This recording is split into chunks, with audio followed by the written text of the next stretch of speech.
Alright troopers, welcome back to the channel. Today we'll be discussing a set from my friend Timmy over at Republic Bricks.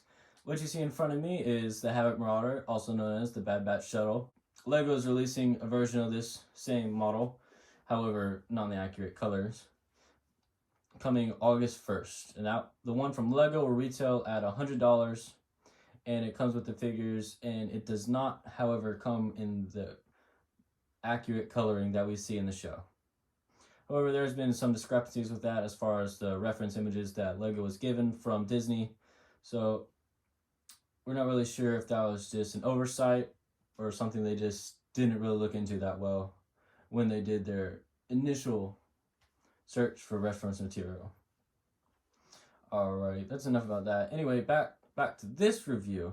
This one is the Republic Bricks Bad Batch Shuttle that comes with 1,546 pieces. Unfortunately, unlike LEGO does with their separate bagging, this one all comes in divided by color, but they all come as one big bag.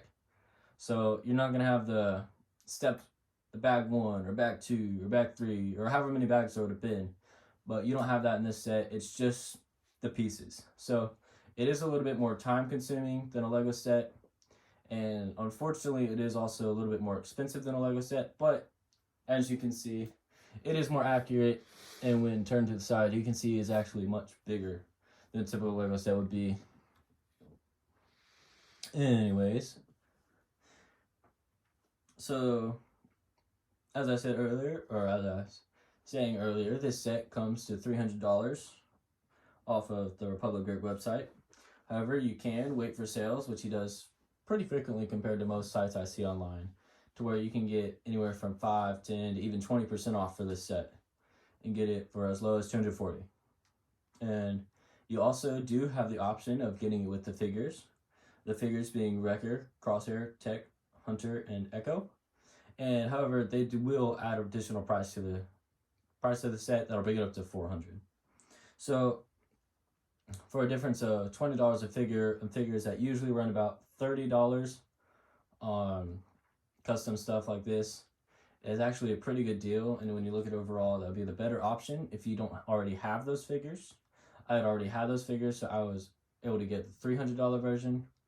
But if you do not already have those Bad Batch figures, I would suggest getting the $400 version on sale, preferably, to come with this ship to complement it.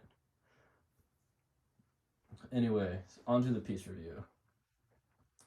Republic Bricks advertises that their sets come with 99% new pieces, in which case he sources most of his bricks through an online site called Bricklink, of which the sellers will provide what they would rate their pieces, and if they rate it as new, then the buyers will trust that and take that as new, and will use that to advertise on their sites as well, such as we see here.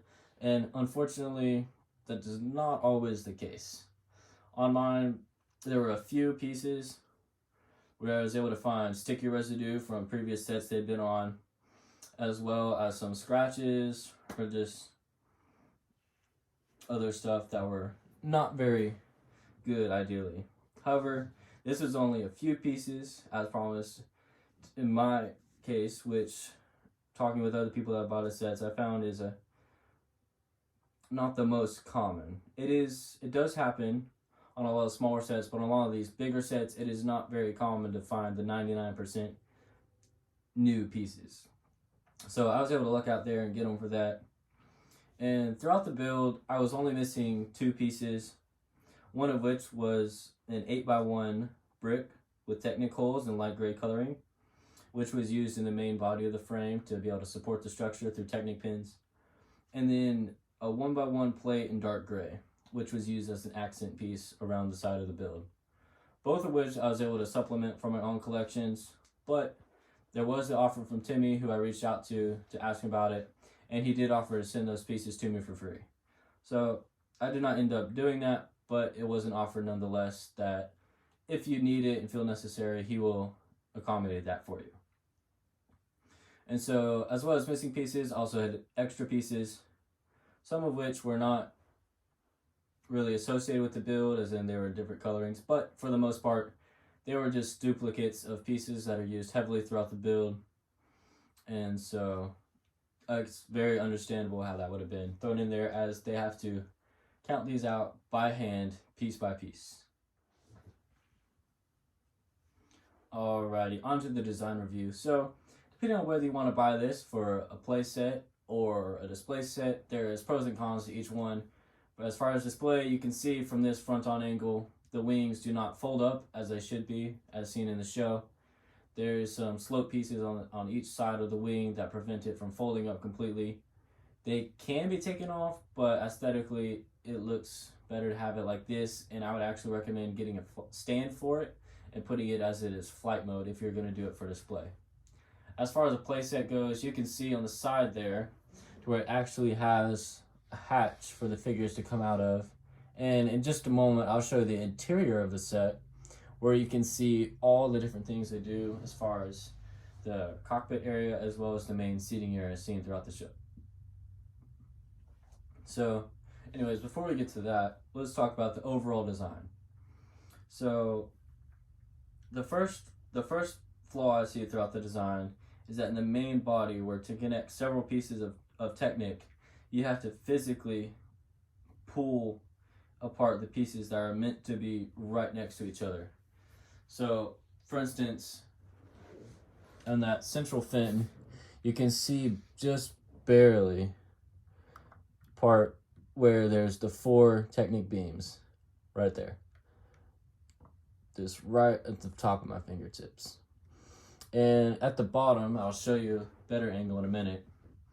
There is a piece underneath where you have to connect it with the Technic pins on the inside.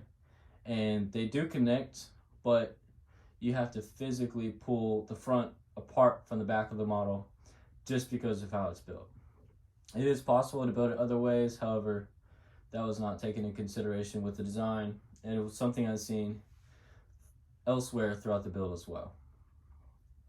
So that's just one thing that was continuous theme coming across, of having to take apart, or in this case literally pull apart, the previous steps to be able to continue on with the build as it shows in the instructions. Anyway, so moving on to the next item on discussion. So as you can see, the wings have this gray outlining right here all the way around to the bottom, over and back up to the top again on each of the different 3 wings. That wing, that one, and that one. So you can see that there. However, if you look, the wings in this case are only held on by that singular stud right up here. This whole connection is only held on by that singular stud.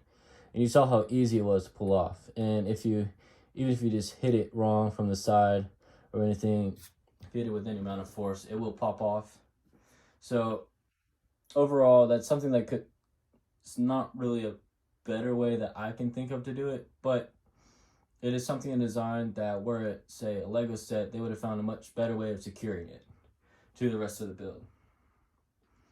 So it's not really something too big, but it is something that is there nonetheless. And so something else while we're on the wings is you can see the 2 studs on the bottom, where they are these 2 right here.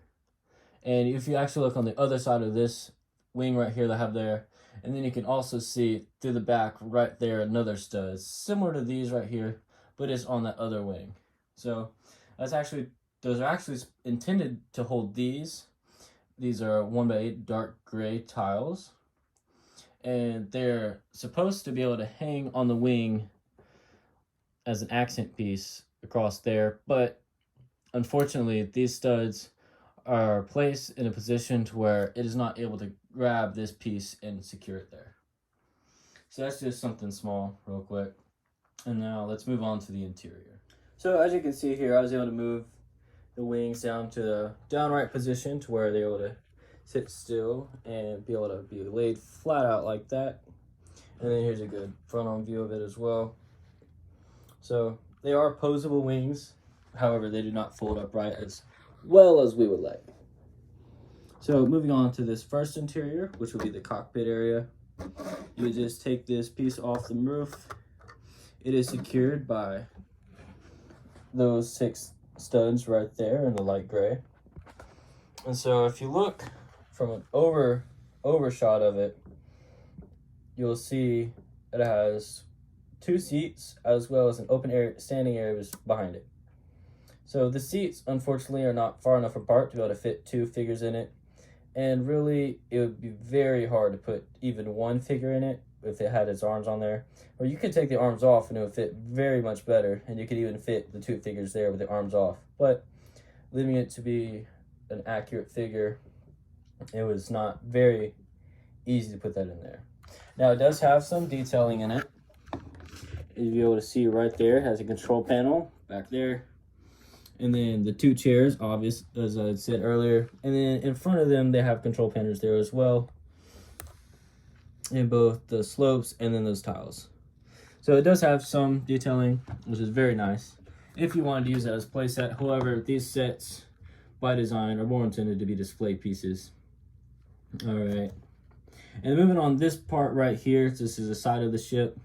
This is the main body, and as you can see, this is already leaning out a little bit, and that's because it's very hard to open these, as if you go from here sloped up to here, you actually have to get between these connections right here to be able to pry this open, and actually had to use a brick separator. So it's not something I was able to do with my hands. However, if someone were to have long fingernails or something, they could do it, but I would not suggest it if you had a brick separator laying around. So I'd already taken this side off, so let's go ahead and take this other one out. And just look at this. All right, looking on this over here, you have another interior seating area, which is optimally could hold 4 figures. However, as with the cockpit area, it is not very well, and as well as just it's very hard to get in here just because of the fin up top. So it's not a very accessible area, of which in some of the newer sets I've seen, they've actually made it fit better to where you can remove the central fin. Not on the Bad Batch Shuttle, but on other shuttles that he is in the process of making with his different designers, as well as some he's already posted on his website. So if you look in the back there, and I apologize about the lighting, it's not very good at this spot. If you look back, it has control panels, and that right there is just a black screen. A black screen covered in by these 2 to give it an accent, and that's about it. And then moving on to the front of it, we have another spot that is supposed to be like a door, I'm guessing. That's the only thing I could really come up with there, what it could be. If you look on this other side, it's actually replicated in the cockpit area. So that would be my best guess, is the door connecting them and separating them in there, as well as these indicator lights, just to notify what the systems are doing.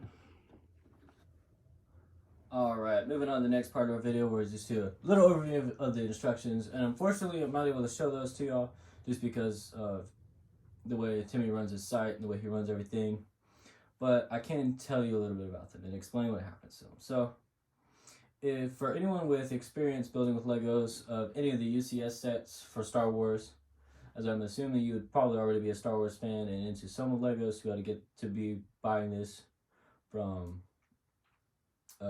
custom designers such as Timmy and others.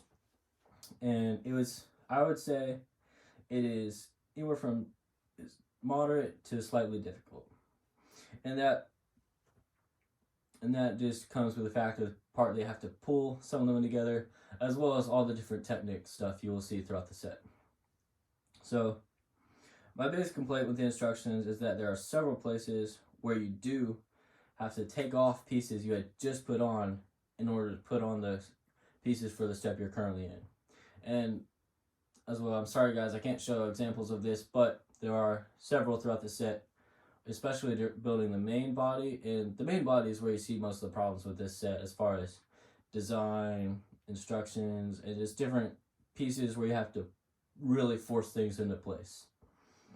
And so there are some spots, for instance, on the back of the main body closer to the engines where you actually place down a plate and then remove the plate just to place tiles underneath it. So that does get frustrating at times, to where you're really putting the set together, then taking it apart, then putting it back together again. So that is something that does get annoying, but as I said, once you get past the main body, it's pretty much smooth sailing from there as far as that goes. Now, you do have some other pieces where you have to think ahead of the set. For instance, on the wings, if you look, the little connection piece right there, those two things that are what makes the wings posable, they do not account, the computer system they use to design this does not account for the fact that they are separate pieces.